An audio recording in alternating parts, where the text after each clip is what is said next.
오늘 우리에게 주시는 하나님 말씀은 마태복음 22장 39절 한 절 말씀 봅니다. 마태복음 22장 39절입니다.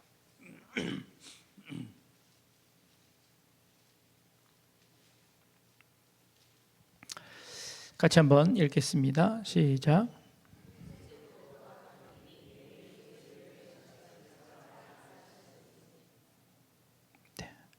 다시 한번 읽겠습니다. 시작. 둘째도 그와 같으니 내 이웃을 내 자신과 같이 사랑하라 하셨으니. 아멘. 고대 그리스에 이런 예화가 있습니다. 피디아스와 다몬이라는 아주 친한 친구가 이제 신하였습니다. 그리스의 왕을 섬기는 신하인데 그 당시에 왕이 굉장히 폭군이었답니다. 그런데 이 피디아스라는 이 한 사람이 굉장히 우직한 청년 신하였었어요. 그래서 왕에게 직언을 한 겁니다. 왕이 그러시면 안 됩니다 하고 직언을 했더니 이 왕이 대노를 하면서 그 친구에게 갑자기 사형을 선고해 버리는 겁니다. 그래서 사형을 당할 위기에 처한 거예요. 근데 이 피디아스에게는 나이 많으신 노모가 이제 한 분 어머니가 계셨습니다. 이제 죽게 되었으니 가족들에게 어머니에게 마지막 인사를 하고 죽을 수 있도록 선처를 해달라고 이야기합니다. 그런데 그 왕이 내가 널 뭘 믿고 널 풀어줬다가 안 돌아오면 내가 어떻게 하냐. 그래서 그 일절을 거절합니다. 그러자 그 옆에 있던 친구가 이 디몬이라는 친구가 왕에게 이렇게 이야기하는 겁니다. 내가 대신 잡혀 있겠습니다. 그리고 혹 이 친구가 돌아오지 않으면 내가 대신 이 친구 대신 죽겠습니다. 그러면 되시겠습니까? 그러자 왕이 재밌다는 듯이 너 진짜 이놈을 믿을 수 있냐? 물어보는 겁니다. 대신 죽을 수 있냐? 라고 묻는 겁니다. 이 친구가 나는 이 친구가 반드시 돌아올 것을 믿습니다. 그리고는 그 친구를 위해서 대신 감옥에 갇힌 겁니다. 그리고는 이 친구는 집으로 어머니를 만나러 달려갑니다. 어머니를 만나고 이제 돌아오는 길이죠. 근데 정한 시간이 되었는데 안 오는 겁니다. 이 친구가. 그래서 왕이 이제 그 디몬을 보고 그것 봐라. 어떻게 사람이 죽음 앞에서 친구와 신의를 신뢰할 수 있겠느냐. 신의를 지킬 수 있겠느냐. 그건 말도 안 된다. 그건 불가능한 일이다. 벌써 도망갔을 것이다. 라고 이야기하는 겁니다. 그럼에도 불구하고 잡혀있는 이 친구는 왕에게 이렇게 이야기합니다. 혹 그 친구가 늦게, 그러니까 내가 사형을 당하더라도 그 친구는 분명히 올 터인데 혹 조금 늦게 오더라도 그 친구에게 이렇게 전해 주십시오. 나는 너를 믿었다고. 나는 너를 믿었다고. 너에 대한 신뢰를 내가 저버리지 않았다. 너에 대한 믿음을 잃지 않았다고 전해달라고. 그렇게까지 얘기하는 겁니다. 그래서 이 왕이 이제 그놈을 죽이려고 탁 드는데 원래 드라마가 그렇잖아요. 그 순간 이제 멈추시오 하고 이제 탁 나타난 겁니다. 멈추시오 하고 나타나서는 죽이지 말라고. 내가 돌아왔다고. 그리고는 이야기합니다. 돌아오는 길에 풍랑이 일고 뭐 기상이 너무 안 좋아서 어렵게 그런데 겨우 그 시간을 맞추기 위해서 얼마나 애를 쓰고 와서 이 친구가 거기 탁 도착한 겁니다. 그래서 그 두 사람의 신뢰가 흔들리지 깨지지 않았다는 것을 딱 증명을 해내는 겁니다. 그때 이 왕이 이걸 보고 야, 나에게도 이런 친구가 있다면 이런 사람이 있다면 나의 전 재산이라도 내가 다 줄 텐데 이렇게 얘기를 하고 그 둘의 우정에 탄복한 이 폭군인 왕이 두 사람을 다 용서해 주었다는 그런 이야기가 있습니다. 여러분들에게는 그런 친구가 있습니까? 돈 꿔주고 못 받아도 내가 남남이 돼버리는데 나한테 싫은 소리 한마디만 해도 남남이 돼버리는데 그런 친구가 있을까요? 친구는 없더라도 내 남편, 내 아내는 그 정도 신뢰는 있을까요? 네, 우리 같이 앉으신 분들 옆에 한번 그럴 수 있을까요? 네, 쉽지 않을 것 같습니다. 제가 한 5년 전인가요? 목사 안수 처음 받을 때 절 면접하시던 목사님이, 목사 안수 받을 때 면접을 받거든요. 면접하는 목사님이 저를 이렇게 몇 명이 이렇게 쭉 서 있는데 이제 앞에서부터 이제 지목해서 질문을 하는 거예요. 저를 탁 질문하면서 자네는 목회 중에 뭐가 제일 중요하다고 생각하나? 목회에 뭐가 제일 중요하다고 생각하나? 하고 이제 저를 탁 지목해서 물어봤어요. 근데 제가 고민도 안 하고 대답했습니다. 뭐라고 대답했을까요? 뭐가 제일 중요하다고 생각했을까요? 말씀입니다. 말씀입니다. 두 번도 생각 안 하고 바로 대답했습니다. 왜냐하면 말씀만이 사람을 바꿀 수 있기 때문에, 사람을 변화시킬 수 있는 건 하나님의 말씀밖에 없습니다. 그래서 저는 말씀이라고 이렇게 탁 대답을 했습니다. 제 옆에 있는 그 친구에게도 똑같은 질문을 하시는 거예요. 근데 이 친구는 같은 대답은 할 수 없잖아요. 곰곰이 한참을 생각하더니 이 친구가 한 대답이 뭐였냐면,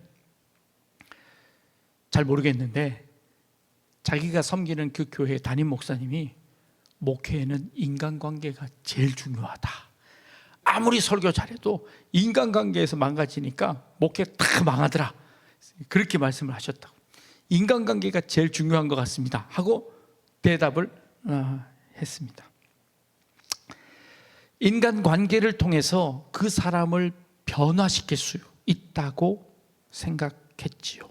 그 사람과의 관계에서 얼마나 진심을 다하느냐가 그 사람의 마음을 바꾸어서, 말씀이 조금 부족하더라도 그 관계를 통해서 그 사람을 변화시킬 수 있다면 그 인간관계도 목회의 가장 중요한 부분이 아닐까라고 생각했던 겁니다. 벌써 20년이 훨씬 지났는데도 불구하고 그때 기억이 아직 생생합니다. 왜 그럴까요? 진짜 정답이 뭔지를 아직도 잘 모르겠습니다. 목회의 가장 중요한 게 뭘까요? 뭐라고 생각하십니까? 말씀이요? 제가 지금 10몇 년 동안 말씀을 전했는데 변화된 건 하나도 없는 하나도 안 바뀐 것 같아가지고 이게 바뀔 수 있나? 회의가 들기 시작하는 겁니다. 여러분, 말씀 듣고 변화되십니까? 변화되셨습니까? 하나도 안 바뀐 것 같아서. 물론 여러분들만 아니라 제 자신을 봐도 그렇게 얘기해놓고 제대로 못 사는 제 모습을 보면 그게 사람을 진짜 변화시킬 수 있나? 라는 생각이 들기도 합니다. 그래서 여러분들만 탓하는 게 아니라 제 자신을 보아도 그 하나님의 말씀 그렇게 막 강하게 막 여러분들에게 막 꾸지람을 하지만 그러면서도 그대로 살지 못하는 내 모습 보면 이게 사람을 변화시킬 수 있나? 라는 그런 생각이 듭니다. 그렇다면 정말 진심을 다하는 인간관계는 사람을 변화시킬 수 있나요? 사람을 바꾸어 놓을 수 있을까요? 쉽지 않습니다. 예수님은요? 예수님 12제자를 부르셨습니다. 12제자를 불러서 3년 이상 함께 먹고 자고 그리고 그들의 모든 것들을 다 해주셨습니다. 그들이 질문하는 것 다 들어주셨습니다. 그리고 3년 동안 가르치셨습니다.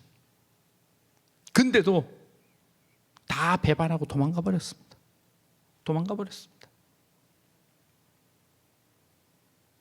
얼마나 좋은 인간관계를 맺으셨습니까? 얼마나 주옥 같은 말씀을 전해주셨습니까? 근데도 불구하고 아무도 안 바뀌었어요. 아무도 안 변했어요. 결국 포기해야 되는 걸까요? 불가능한 걸까요? 예수님께서 마지막 날 잡히시기 바로 전날 밤 하신 예수님의 하신 일이 무엇이죠? 세상을 떠나 아버지께 돌아갈 때가 이른 줄 아시고 예수님 뭐 하셨을까요? 그때 예수님이 마지막 만찬 하시는 거예요. 그런데 성경은 그때 마귀가 벌써 유다에게 그 마음속에 들어갔더라라고 나옵니다. 예수께서 자기가 세상을 떠나 아버지께로 돌아가실 때가 이른 줄 알고 그 일을 준비하실 그때에 마귀가 가룟 유다에게 들어갔더라라고 합니다. 그리고 예수님을 팝니다. 그때 예수님이 하신 일입니다. 뭘까요? 저녁 잡수시다 말고 갑자기 수건을 꺼내서 허리에 두르시고 그리고 대야에다 물을 떠다가 제자들의 발을 씻기기 시작하십니다. 예수님의 이 사건은 뭘 의미하는 걸까요? 자, 3년 동안 가르쳤습니다. 3년 동안 좋은 관계를 맺었습니다. 근데 그 마지막 날 밤에 예수님이 하셨던 일은 뭡니까? 수건 들고 제자들 발 씻겨주는 거였습니다. 그랬더니 베드로가 내 발은 못 씻습니다. 어떻게 예수님이 내 발을 씻습니까? 안 됩니다. 그래서 예수님께서 내가 너 발 안 씻겨주면 너랑 나랑 상관없어진다. 그러자 베드로가 억지로 발을 내밉니다. 그리고 예수님이 발을 씻어주십니다. 베드로 씻겨주고 가룟 유다 씻겨줬을까요? 안 씻겨줬을까요? 씻겨줬어요. 가룟 유다의 발까지 싹 다 씻겨줬습니다.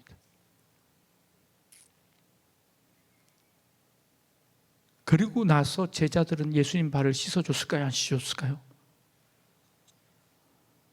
성경에 안 나옵니다. 안 씻어줬을 것 같아, 이놈들이. 자, 예수님이 이렇게까지 했는데 왜 예수님을 못 믿었을까요? 자, 우리 20년 동안 같이 신앙생활 했는데 옆 사람 한번 얼굴 보세요. 저 사람 믿을 수 있어요? 믿을 수 있겠어요? 돈 꿔달라고 하면 꿔주시겠어요?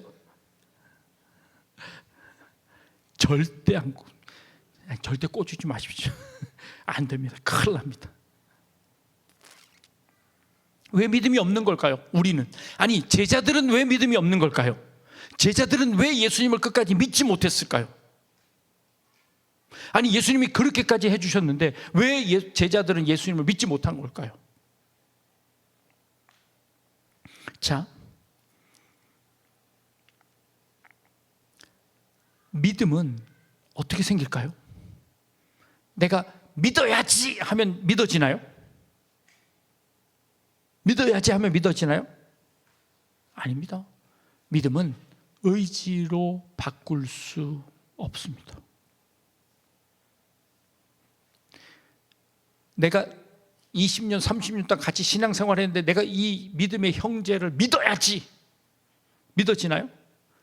아니, 안 믿어집니다. 믿음은 의지로 되지 않습니다. 감정으로 될까요? 감정도 컨트롤할 수 없습니다. 내가 이 사람을 믿는 신뢰의 정도를 조절할 수 없습니다. 때로는 우리가 살아온 경험들이 우리의 믿음의 걸림돌이 되기도 합니다. 사람은 안 변해. 사람은 안 변해. 저 사람이 언제 내 뒤통수 칠지 몰라. 저 사람 가서 또 내 뒷담화를 하고 있을지도 몰라.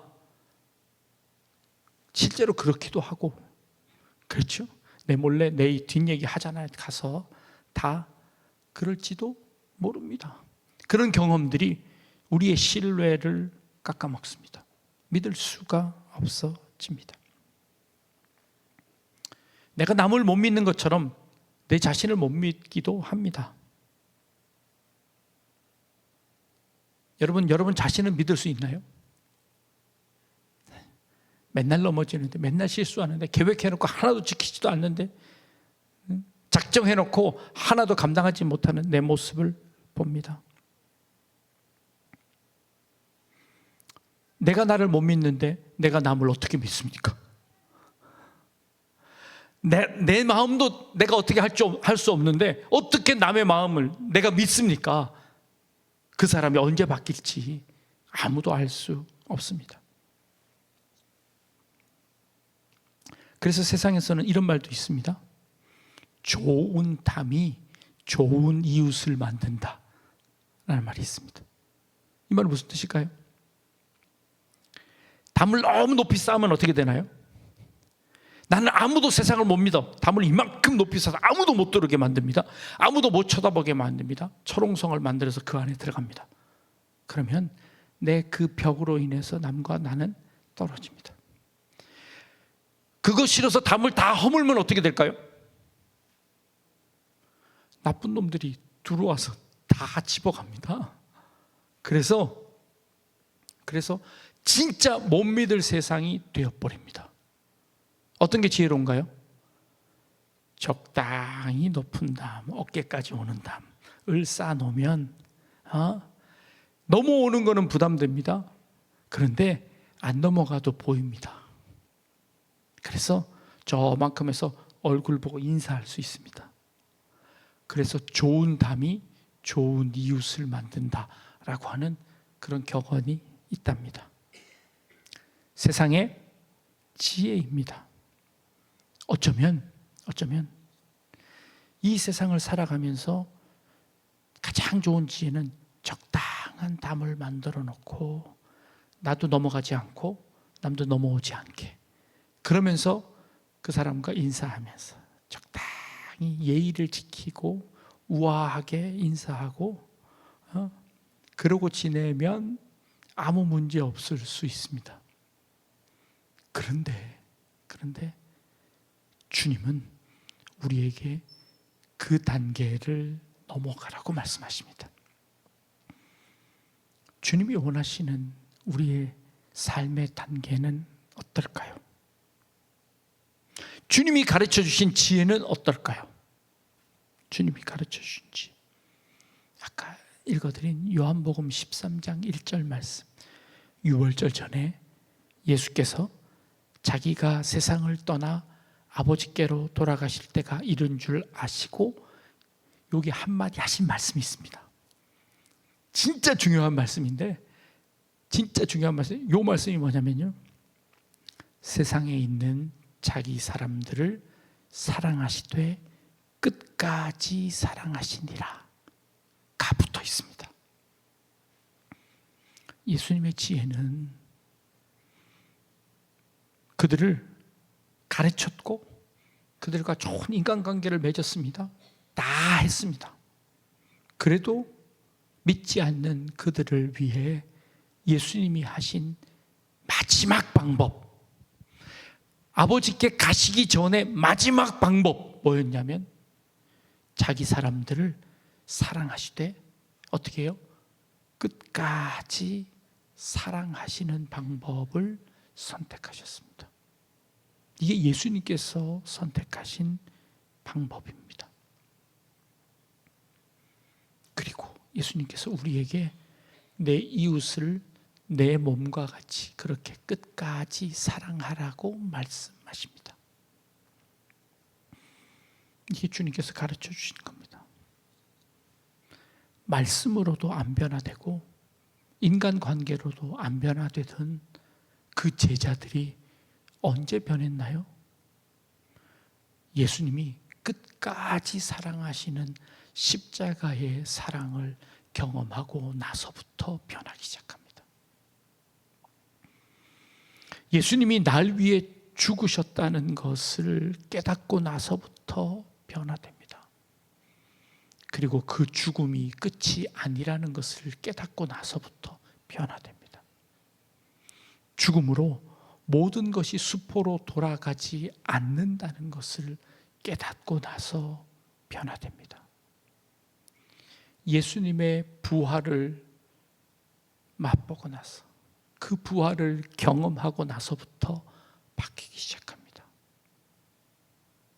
죽는 것이 끝이 아니라는 것을 깨닫고 나서부터 제자들은 변합니다. 그건 사랑입니다. 끝까지 사랑하시는 그 사랑이 결국, 그 하나님의 사랑이 예수 그리스도를 다시 살려내셨고, 그 하나님의 사랑이 예수 그리스도를 통해서 우리를 다시 살려내셨습니다. 그래서 그 사랑으로 그들이 변화되기 시작했습니다. 우리에게 그 사랑이 있었으면 좋겠습니다.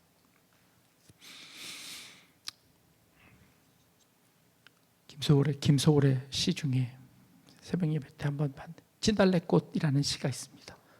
나보기가 역겨워 가실 때에는 말없이 고이 보내드리오리다. 내가 싫어서 간대는데, 내가 마음에 안 들어서 간대는데 그 사람을 고이 보내주겠답니다. 그런데 그냥 안 보내고요, 진달래꽃을 따다가 가시는 길에다가 뿌려줄 거랍니다. 그러면서 그 꽃을 지려 밟고 가라고 합니다. 아니, 근데 거기서 사뿐히 지려 밟으랍니다. 사뿐히 어떻게 지려 밟습니까? 그의 마음을 담았습니다. 그 가는 걸음에 내가 꽃을 뿌리겠답니다. 그 꽃이 짓밟혀도 괜찮답니다. 왜요? 진짜 사랑하니까 그렇게 하겠다고 합니다. 나보기가 역겨워 가실 때에는 죽어도 아니 눈물 흘리오리다. 멋진 시 아닙니까? 이게 한 시인조차도 그 사랑의 지극함을 표현할 때 이렇게 표현했습니다. 그리스의 그 한 친구를 위해서 네가 돌아오지 않더라도 나는 너에 대한 신뢰를 잃지 않았다, 놓지 않았다라고 믿습니다. 예수님은 우리의 배반, 아니 그가 돌아올 줄 안 돌아올 줄 아시고, 배반할 거를 아시고, 그럼에도 불구하고 사랑을 선택하셨습니다. 그를 믿지 않았습니다. 믿음이 아니라 사랑이었습니다. 여러분, 내 옆에 있는 사람 믿지 마십시오. 언제 배반할지 모릅니다. 언제 도망갈지 모릅니다. 남편도 아내도 마찬가지입니다. 근데 그렇게 연약한 존재임을 알면서도 사랑하면 괜찮습니다. 사랑하면 지려밟고 가도 용서가 됩니다. 사랑하면 도망가도 괜찮습니다. 나를 속여도 괜찮습니다. 아, 그럴 만한 이유가 있겠지. 네가 얼마나 마음이 아팠으면, 네가 얼마나 힘들었으면 그러겠느냐 하고 보내주는 거이지요. 부모의 마음이기도 하고요, 진짜 사랑이기도 하고요. 주님이, 사탄이 그의 마음속에 들어가 예수님을 팔 거를 아셨습니다. 베드로가 모른다고 3번 부인할 것을 예고하셨습니다. 그럼에도 불구하고 끝까지 사랑하겠다고 예수님은 다짐하시고 사랑합니다. 그 대제사장의 뜰에서 예수님은 고문당하고 있는데, 예수님을 모른다고 3번 부인하다가 나중에 3번째는 내가 그 인간을 내가 알면 내 손에 장을 치진다 저주하면서 모른다고 베드로가 탁 내뱉고 나서 닭이 웁니다. 근데 성경은 그때 뭐라고 표현하냐면, 그때 베드로가 예수님과 눈이 딱 마주칩니다. 예수님과 눈이 딱 마주쳐서 예수님을 딱 봅니다. 그때 예수님의 눈빛은 뭐였을까요? 너 봐, 너. 너 내가 예고했는데 너 진짜 나 배반했지? 였을까요? 아니요. 베드로야, 괜찮다. 괜찮다. 아주 인자한 그 눈빛으로 베드로를 보지 않았을까요? 그 눈빛에 베드로는 그만 울음을 터뜨리며 그 자리를 뛰쳐나갑니다. 그 자리를 뛰쳐 도망칩니다. 그때부터 베드로가 변하기 시작하는 겁니다. 그게 진짜 사람을 바꿔놓는 겁니다. 그래서 저도 말씀이 아니라 인간관계가 아니라 하나님의 사랑이 아니면, 그리스도의 사랑을 깨닫지 못한다면 우리는 아무도 변할 수 없습니다. 어떤 말씀을 해도 변할 수 없습니다. 그런데 그 하나님의 사랑을 깨달으면 변합니다. 그 하나님의 사랑을 체험하는 사람은 바뀝니다. 여러분, 그 사랑 여러분 체험하지 않으셨습니까? 그 사랑 여러분들 마음속에 있지 않습니까?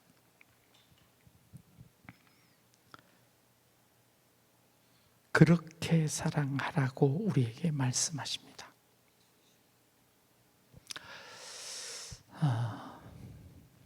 변하지 않는 것은, 아직도 그 모양인 것은 그 사랑을 몰라서입니다. 그 사랑을 함께 나누며 함께 자라나갈 수 있는 저와 여러분들 되실 수 있기를 주님의 이름으로 축복합니다. 기도하겠습니다.